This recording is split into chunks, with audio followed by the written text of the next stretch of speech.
turn your 1/1 into a Devil Sword. Win the game. Yep, so it looks like game is getting underway. Job's done. Just right now, we'll have the game feed up for you as quickly as we can. It looks like it's going to be Paladin versus Warrior in game number 1 is what we're headed into at the moment. So mulligans have taken place. Well, we know it's Secret Paladin. Yeah, we did see secrets in the opening hand there, and it looks like it's going to be a pretty standard control warrior build. Shield block and Sludge Belcher being present, pretty telltale of that. I don't know about that.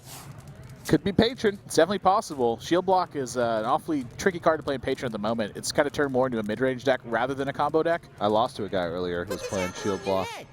Patron Warrior. That was me.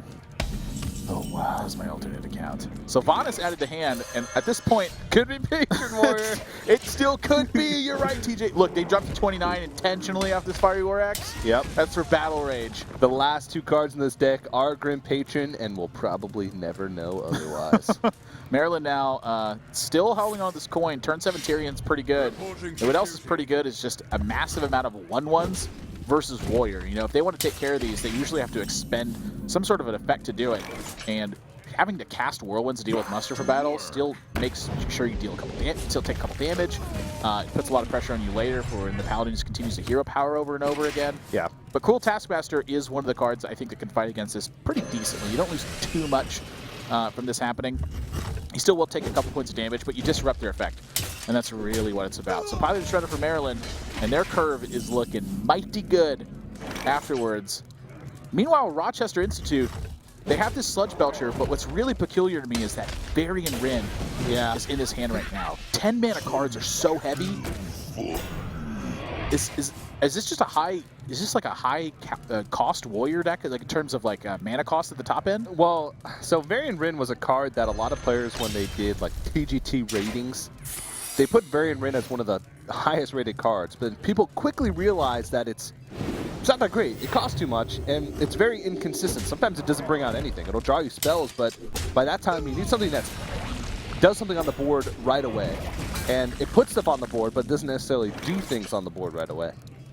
So Rochester Institute, still a couple of great plays. Here's the thing.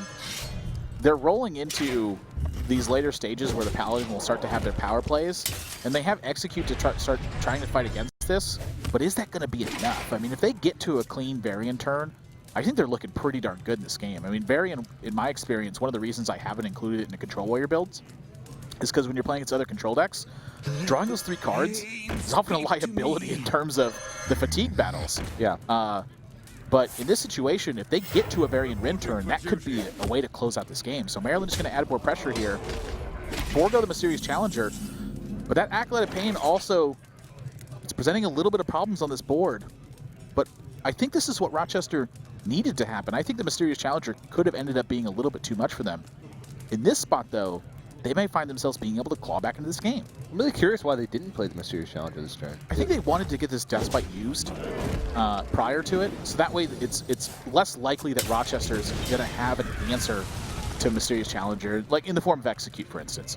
Yeah. But then they could just follow it up with the Tyrion. They know that the removal would have been expended a lot of resources. And that's definitely the one thing to consider, is that they had a strong curve afterwards. So is pulling those removal spells a bad thing? Yeah, now they have a Dr. Boom.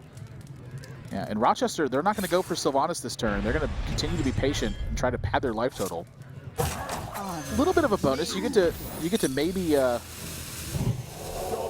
mean, I guess the secret being in play, they're playing around Repentance in that spot, which is pretty narrow, but the right read in this situation. Yeah, they did check around a couple secrets. Noble Sacrifice and Avenge, but not all of them, and Redemption. So I guess it could have only been Competitive Spirit and Repentance. Making sure that they play around that.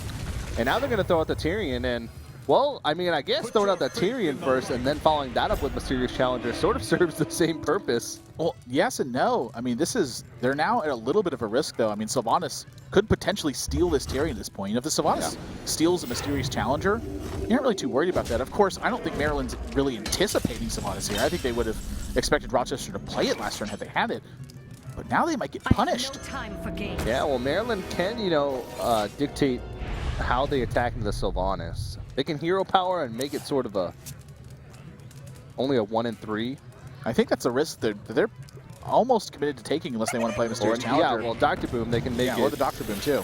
This is still sort of similar odds. It's sort of a 2 and 5 now. This is a 40% chance for Nine Disaster. Oh, no! Tyrion gets stolen by the Sylvanas. And one of their players disappears. He's back. Wow. And that Baron Geddon draw is so crucial right now. They get the Ashbringer. They're going to clear the board with Baron Geddon. They're going to gain 5 HP from the Zombie Chow and have a 7-5 on board. Well, potentially. This is a disaster for Maryland right now. The Boombots could do some work. Rip. Whoa. Hey, I think that's a pretty fair trade. You just cleaned out a Tyrion, got the weapon for yourself, and are above 30 health. Like, this is the winning position. But they're still on the Mysterious Challenger.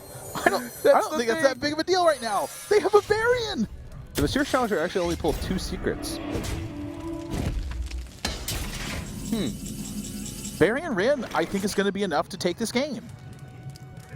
You're at 32, and you're playing a 10-mana card. Yeah. This is an interesting deck for Maryland. They're only running like a small portion of the secrets package. Behold Oh. the armies of Stormwind. My gosh. Look at Maryland right Hello. now. Oh, no. Oh, Hello. no. Oh, Hello. no. What happened in this game?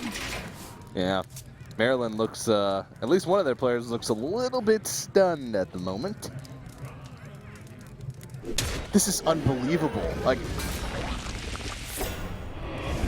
the Consecrate will take out the Varian thanks to the Repentance, but Rochester Institute is going above 30 life yet again. They end with an 8-6 on board, and they still have gas left in the tank. Yeah. Take your pick. They're 36 health. They're comfortable.